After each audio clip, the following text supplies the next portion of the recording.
Poisoned by wild mushrooms. Hallucinations while driving, huh? Let's analyze this popular traffic video online. The driver saw a child jump out of the car, but the dashcam didn't show anything.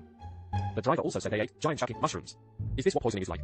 Actually, this kind of thing happens every year. It's just that it wasn't reported in short videos before, so everyone didn't know. That's bound to make a lot of viewers wonder. What if an accident happens? Who's responsible? Let's talk about this giant shocking thing first. This is a kind of boletus mushroom flavor. Very strong. Wait a second, let me change the BGM.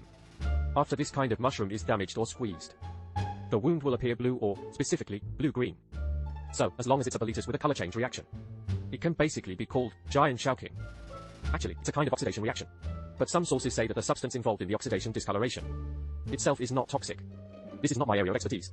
Anyway, I instinctively feel it's poisonous after seeing this thing change color. I instinctively feel it's poisonous after using the giant shocking mushrooms that haven't been safely cooked. The toxins it contains will affect the brain's entire night and hypothalamus, affecting vision and memory, causing the two to overlap and causing hallucinations. The hallucinations are bizarre. Some involve flies, some involve centipedes, and some involve seeing little people. No problem eating wild mushrooms the first day, but the second day, you get hit. This is because you didn't have full control the second time, thinking the toxins were removed during the first cooking. But actually, they were not. Especially if heated in a microwave, 99% will be poisoned. Remember that. Even with complete cooking, the toxins inside won't be completely eliminated. The only way to completely eliminate the toxins is to throw it into the fire. Now let's look at, if poisoned by the mushrooms, how would a car accident be handled? First, exemption from liability is basically unrealistic.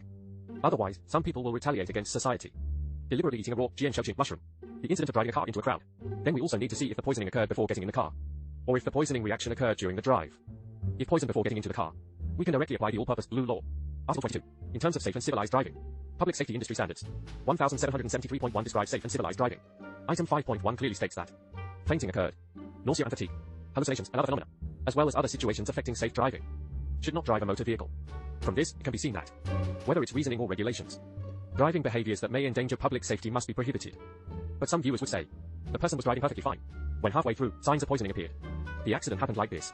So this would be considered a sudden illness. As for the specific responsibility for the accident, it depends on the scene at the time. It's not that eating the mushroom caused the poisoning. If a traffic accident occurs, it's generally the driver's full responsibility. It's like drunk driving. You bring in the formula for a rear-end collision, and you can calculate the answer. Therefore, if a traffic accident occurs due to mushroom poisoning, for the vast majority of the time, one is responsible. In extreme cases, for instance, being rear-ended after being poisoned while driving, that still needs to depend on the actual situation to analyze. There's no definitive answer.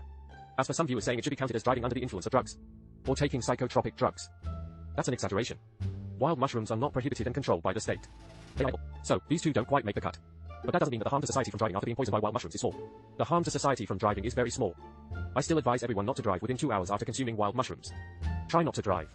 Accidents caused by driving after being poisoned. If the vehicle damage is significant or people are seriously injured, the insurance company will likely deny the claim. And finally, you have to wait for the court's verdict. This is very annoying. If you want to eat wild mushrooms, remember to come to Yunnan and experience it. Come and play when you have time. I'll take you to experience the ethnic minority customs. Okay. I'll analyze some popular traffic videos for you again in a few days.